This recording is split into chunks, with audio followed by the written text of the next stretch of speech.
South eastern coalfield SCCL से आप आए हैं, आप जी हाँ। वहाँ नौकरी करते थे। जी हाँ। आपको किस षड्यंत्र के तहत बाहर निकाला जा रहा? प्रबंधक द्वारा बोला जा रहा कि SCCL में कि वंश वृक्ष में नाम नहीं होने के चलते आपको बर्खास्त किया गया है सर। और मैं छत्तीसगढ़ कोरबा जिला का रहने वाला हूँ, बलगी परियोजना, और ये महाप्रबंधक दीपका परियोजना, दीपका क्षेत्र द्वारा ये दोबारा जांच कराया गया। राजस्व अधिकारी जिला कटघोरा कोरबा कटघोरा, समझे सर। तो इन्होंने गलत जांच किया और जिनकी जांच नहीं हुई उनकी डील हो गई। नहीं, आप कह रहे हैं कि जो पुराना नौकरी दिया गया था, जो जमीन अधिग्रहण हुआ था, जी हाँ। उस टाइम में कहा गया था कि जो उनके सक्सेसर हैं हाँ। उनको जॉब दिया जाएगा। हाँ, जो उनके वंशज होंगे। हाँ। तो आपको उन्होंने गोद लिया था, जिन्होंने उनके जगह पे आपको नौकरी मिली थी। जी हाँ, हमको उन्होंने हाँ, तो ऐसे कितने लोग थे कि अब आपको निकाला जा रहा, उनको नहीं निकाला जा रहा? वहाँ तो कर 1541 लोग हैं सर। और ये प्रबंधक द्वारा गैर आदिवासी को आदिवासी बना के उस समय आज से 30 साल पहले एक खाते में एक को नौकरी देंगे करके बोला गया है, और आज बोलता है वंश वृक्ष में मिलान नहीं हो रहा। सर वहाँ तो 80% लोग का वंश वृक्ष में मिलान नहीं होगा। गैर आदिवासी को आदिवासी बना के और खदान खोल लिया, और आज बोलता है कि तुम्हारा वंश वृक्ष में मिलान नहीं, धोखाधड़ी से नौकरी प्राप्त की हो बोलता। बहुत बड़ी बात बता रहे हैं आप। हाँ। गैर आदिवासी को आदिवासी बना के नौकरी दिया है। तो उन पे जांच नहीं होनी चाहिए। और ये हमको बोलता है कंप्लेन कर। हम किसी का कंप्लेन क्यों करें सर? कहे हम क्यों लेना? किसी के बाल बच्चे में हम पेट में लात क्यों मारेंगे सर, बताइए। और ये विजिलेंस वाला भी बोलता है तुम कंप्लेन करो, इनका हम जांच करेंगे। तो हम क्यों किसी का कंप्लेन करें हैं? और बिलासपुर में अपील ही लगाया सर, अपील। तो ये आपका औद्योगिक विभाग वाला बोलता है तुम उनके वंशज नहीं हो। अरे तो वंशज को तो नौकरी दिया नहीं है सर। कितने साल नौकरी किया आपने? मैंने करीब 27 साल नौकरी किया सर। 27 साल नौकरी करने के बाद अब उनको समझ में आया कि अब जांच होगी पेपर की। ये अधिकारी अपने बचने के लिए दोबारा जांच करवा रहा है, क्योंकि ये षड्यंत्र पूर्वक दीपका खदान खोला गया है वहाँ दीपका में। हाँ, और कार्मिक प्रबंधक द्वारा बोला गया कि बिलासपुर में इनके वंश वृक्ष में मिलान नहीं हो रहा। अरे अभी जांच होगी तो वहाँ तो वंश वृक्ष में जब नौकरी नहीं दिया तो वंश वृक्ष में मिलान कैसे होगा सर? आप सस्पेंड है कि डिसमिस कर दिया गया है मेरे को। अब 4 साल हो रहा सर, दर दर घूम रहा हूँ मैं। ये लोग मजाक समझ लिए। ये अधिकारी को न लज्जा है न शर्म है।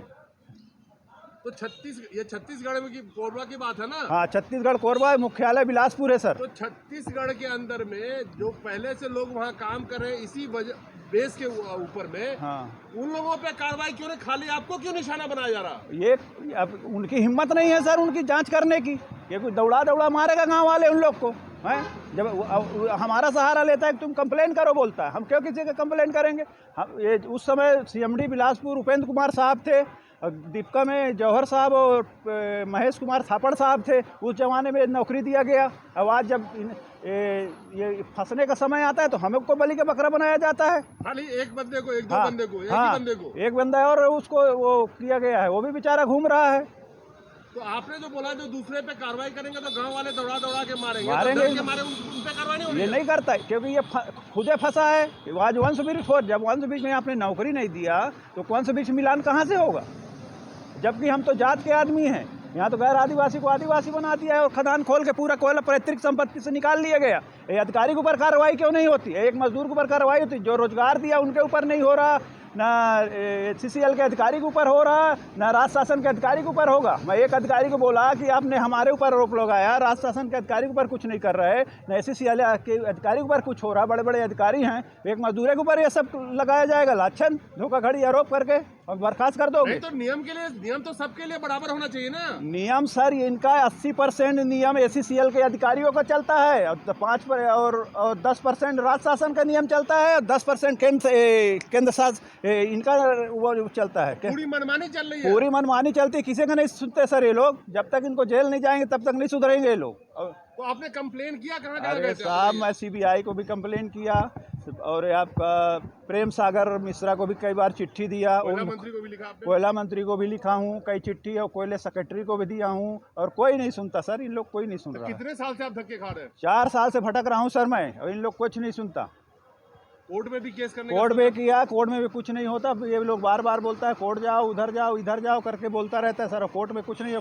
आप जाओगे हाई कोर्ट तो हाई कोर्ट से जब जान जाएगा कि यहाँ से जीतने की उम्मीद है तो वहाँ से उठा के लेबर कोर्ट में ले आता है केस को। जब इनकी इंसानियत नाम का चीज़ नहीं है सर। इन लोग बड़े बड़े अधिकारी हैं, इनको थोड़ा भी लाज शर्म नहीं है सर। लेबर कोर्ट में क्या बोलते, लेबर कोर्ट में सुनवाई हुई थी? नहीं, फिर मैं नहीं गया सर। मैं समझ गया कि अभी ये हमको जीतने नहीं देंगे सर। ये जीतने नहीं देंगे। ये अपना इंसानियत तो रहता तो हम तो सर वहीं से जीत जाते सर, हाई कोर्ट से जीत जाते। तो लेबर कोर्ट से भी न्याय मिलने की उम्मीद नहीं है? नहीं, हम समझ गए कि यहाँ हम नहीं जीत पाएंगे, इसलिए हम कोर्ट जाना बंद कर दिए सर। अब हमारे पास पैसा नहीं, कहाँ से लड़ेंगे सर, बताइए।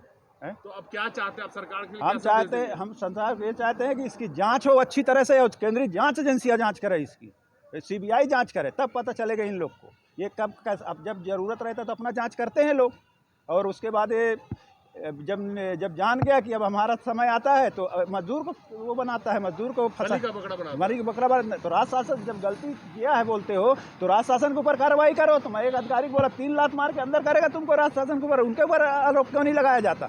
ना जो रोजगार दिया है उनके ऊपर आरोप क्यों नहीं लगता? हमका चोरी से लिए जमीन के बदले नौकरी दिया है, हमको फ्री में तो नौकरी नहीं दिया है। इस टाइम भी तो कागज वेरीफाई करने के बाद ही नौकरी दिया होगा। उस बार पूरा वेरीफाई कागज हुआ और तुरंत नौकरी नहीं दिया सर। 6 महीने बाद जांच पड़ताल करके नौकरी दिया। उसके बाद 6 महीने जांच पड़ताल की? हाँ, 6 महीना साल भर जांच पड़ताल करने के बाद नौकरी। निकालने में कितना महीना लगाया? निकालने में क्या हुआ सर, जांच कर दिया और बोलता है मेरे कोर्ट मत जाना, इधर खाई है इधर कुआं है, आप अगर कोर्ट नहीं जाओगे तो बाद में बोलेगा तुम कोर्ट क्यों नहीं गए। तो कोर्ट नहीं जाना ये कौन बोल रहा? वो जांच अधिकारी है कि भोखड़, वो बोला कोर्ट मत जाना बोला। अब मान लो हम कोर्ट नहीं जाते तो फिर उसके बाद वो कोर्ट जाने से वो मना करने वाला कौन होता है? भारत में डेमोक्रेसी है ना। हाँ, वही बोला कि कोर्ट मत जाना। जैसे मेरा पेशी था सर 19 तारीख को, 18 को मेरे को डिसमिस कर दिया ये। हाँ, वो मतलब 2 दिसंबर, 1 दिसंबर आएगा 18, 4 साल हो जाएगा सर। तो कोर्ट आप नहीं गए? फिर उसमें कोर्ट गया था, जैसे कोर्ट गया तो ये बोला मत जाना, तो मैं गया तो 1 दिन पहले मेरे को डिसमिस कर दिया। अब आप ये बताइए कि आखिर में कि आप सरकार से क्या क्या भ्रष्टाचार और किस तरह से धांधली हो रही है, नौकरी आपकी जा रही है, लोगों की जा रही है, उसके बारे में क्या मांग करते हैं सरकार से? हमको हमारा रोजगार वापस दिया। कि हमने कोई चोरी धोखाधड़ी से नौकरी प्राप्त नहीं किया है सर। पैतृक संपत्ति में हमें रोजगार दिया गया है, जिन्होंने रोजगार दिया है हमको पुत्र के रूप में रोजगार दिया है। हम कोई गलत जानकारी से नौकरी प्राप्त नहीं किया है, और पैतृक संपत्ति में हमको रोजगार दिया गया था। हाँ।